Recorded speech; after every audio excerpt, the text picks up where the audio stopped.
নমস্কাৰ বন্ধুসকল, মই কমল দাসে এটি নতুন ভিডিঅ'ৰ সৈতে পুনৰবাৰ আপোনালোকক মোৰ চেনেললৈ স্বাগতম জনাই আজি ভিডিঅ'টি আৰম্ভ কৰিব লৈছোঁ। আজি বনাবলৈ লৈছে চিকেন ম'ম'। আহকচোন চিকেন ম'ম' কেনেকৈ বনায়। আৰু মোৰ ভিডিঅ'বোৰ চাই ভাল পালে লাইক, কমেণ্ট, শ্বেয়াৰ, ছাবস্ক্ৰাইব কৰিব নাপাহৰিব আৰু লগতে বেল আইকনটো দবাই দিব আৰু ফেচবুকত চালে ফ'ল' কৰি দিব। আহকচোন এতিয়া ভিডিঅ'টো আৰম্ভ কৰোঁ। নমস্কাৰ বন্ধুসকল, আজি বনাবলৈ লৈছোঁ চিকেন ম'ম'। চিকেন ম'ম' বনাবলৈ ফাৰ্ষ্ট লৈছোঁ ৰিফাইন, চয়া চচ, টমাটৰ চচ, মাংস লৈছোঁ 400 গ্ৰাম, পিঁয়াজ লৈছোঁ, আদা, জলকীয়া, ৰচুন, হালধি, নিমখ, পাঁচফোৰণ। এতিয়া ভিডিঅ'টো আৰম্ভ কৰোঁ। প্ৰথমে পিঁয়াজকেইটা কাটি ল'লোঁ, ভালদৰে ধুই ল'লোঁ। কাটি ধুই এতিয়া সৰু সৰুকৈ কাটি লোৱা হ'ব পিঁয়াজকেইটা। এনেকৈ গোটেইকেইটা সৰু সৰুকৈ পিঁয়াজ কাটি ল'ব লাগিব। ম'মৰ কাৰণে সৰু সৰুকৈ কাটিব লাগে, ডাঙৰ ডাঙৰ নহয়, যাতে ম'ম' বনাওঁতে অসুবিধা নহয়। এতিয়া কাটি লৈ প্লেট এখনত ওলাই লোৱা হ'ল গোটেইখিনি পিঁয়াজ। এতিয়া মাংস কাটি আনিছোঁ সৰু সৰু। এতিয়া চেক কৰিছোঁ, ডাঙৰ পিচ থকাবিলাক সৰু সৰুকৈ কাটি লোৱা হ'ব। হাৰ্ডি থকাবিলাক এক্সট্ৰা কৰি ল'ম। হাৰ্ডিবিলাক এনেকৈ কাটি লোৱা হ'ল। মাংসখিনিও ডাঙৰ ডাঙৰ থকাবিলাক। এতিয়া আদা নহৰু ভালদৰে মেচিনত গুড়ি কৰিম। মেচিন নাথাকিলে খুন্দনা দি গুড়ি কৰিব পাৰে। মেচিনত গুড়ি কৰিলে বেছি ভাল হয়, ম'মৰ কাৰণে মিক্স কৰিবলৈ ভাল হয়। এতিয়া গুড়ি কৰি ল'লোঁ। এতিয়া ভালদৰে উলিয়াই লৈছোঁ পিঁয়াজৰ ওপৰত প্লেটত। এতিয়া মিক্স কৰিম। মাংসখিনি চেক কৰি চাইছোঁ, সৰু সৰু হৈছে। এতিয়া চয়া চচ দি দিয়া হ'ব। চয়া চচ দি ভালদৰে মিক্স কৰিম। হালধি দিম, নিমখ কম পৰিমাণে দিম। এতিয়া ভালদৰে মিক্স কৰি অলপ সময় ৰাখি দিম। ৰখাৰ পিছত ভাজি লোৱা হ'ব। এতিয়া গেছটো অন কৰি তেল অলপ দি চব্জিখিনি বনাই লওঁ। কম পৰিমাণে দিছোঁ পাঁচফোৰণ। তেল গৰম হ'ল, এতিয়া পিঁয়াজখিনি দি দিয়া হ'ব। গোটেইখিনি পিঁয়াজ দি দিয়া হ'ল। এতিয়া অলপ সময় ভাজি ল'ম। 1 মিনিটমান ভজাৰ পাছত মাংসখিনি দি দিয়া হ'ব। বেছিকৈ নাভাজোঁ, কম পৰিমাণে ভাজিম। এতিয়া মাংস দি দিছোঁ। মাংসখিনি দিয়াৰ পিছত হাফ ফ্ৰাই কৰিম। মাংস বেছিকৈ নাভাজোঁ, যাতে পিছত বইল হৈ যাব, ম'মত সিজি যাব বইল কৰিলে। এতিয়া ধনিয়া গুড়ি দিছোঁ খালি, বাকী মছলা দিয়া নাই। কেঁচা ধনিয়া থাকিলে তেতিয়া ধনিয়া গুড়িও দিব নালাগে। ধনিয়া গুড়ি দিছোঁ, কেঁচা ধনিয়া নাই যেতিয়া। এতিয়া ভালদৰে মিক্স কৰিলোঁ। এতিয়া পানীৰ পৰিমাণ শুকাই গ'ল মাংসৰ। এতিয়া গেছটো অফ কৰি দিলোঁ। প্লেট এখনত উলিয়াই দিয়া হ'ল। অলপ ঠাণ্ডা হোৱাৰ পাছত ম'ম'খিনি বনোৱা হ'ব। এতিয়া 1 পোৱামান ময়দা লৈছোঁ।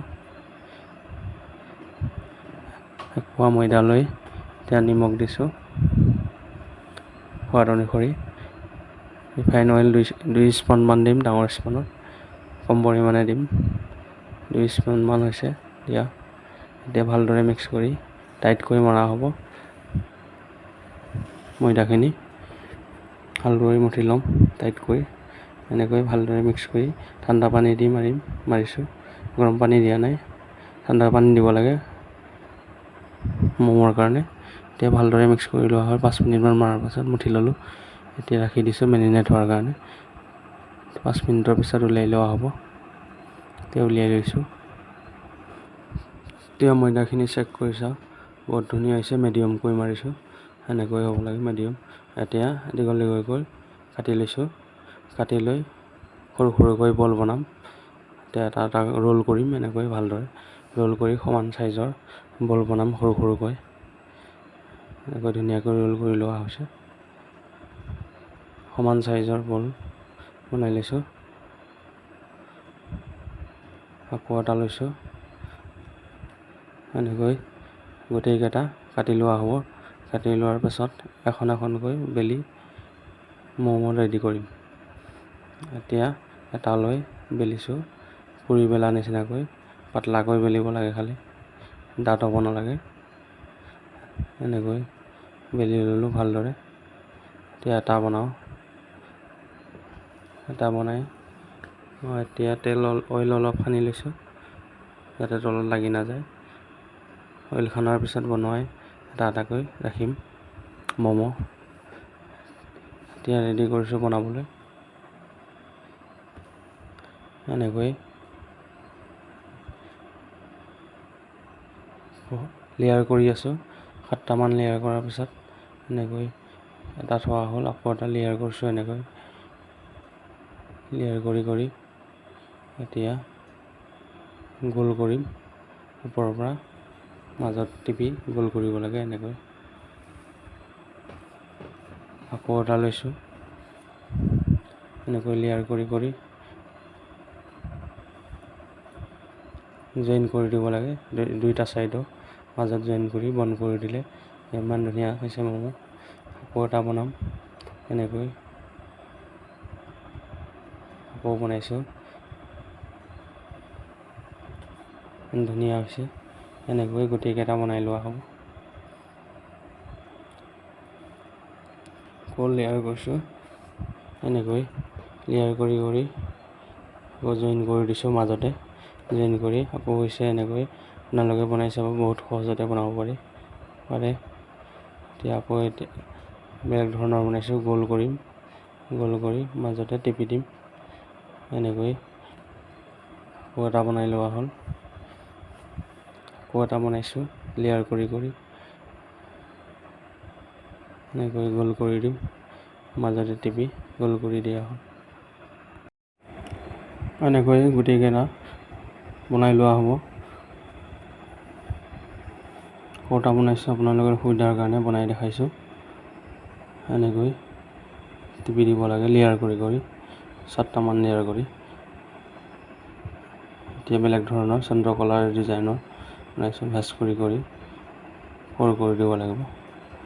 চন্দ্ৰকলাৰ ডিজাইন এনেকৈ বনাব পাৰে, বহুত ধুনীয়া হয়। এতিয়া গোটেইখিনি বনোৱা হ'ল। এতিয়া লাষ্ট এটা বনাইছোঁ। এটা বনাই ৰেডি হ'ব আমাৰ ম'ম' ৰেডি হ'ল। গোটেইকেইটা এতিয়া বইলিং কৰোঁ। চাই লোৱা ইমান ধুনীয়া হৈছে ম'ম'। এতিয়া বইল কৰি লওঁ গোটেইকেইটা।